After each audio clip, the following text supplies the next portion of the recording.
ফাইনালে কে হবে ফরচুন বরিশালের প্রতিপক্ষ?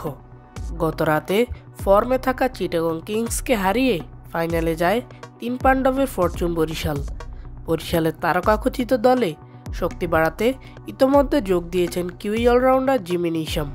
গেল সিজনে রংপুরের হয়ে যিনি ছিলেন ফর্মের তুঙ্গে।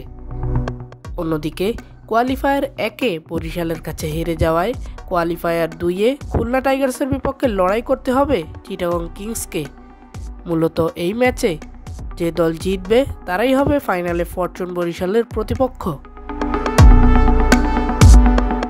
দর্শক, ফাইনালে কোন দল ফরচুন বরিশালের প্রতিপক্ষ হবে বলে আপনার মনে হয় তা অবশ্যই কমেন্ট করে জানাবেন।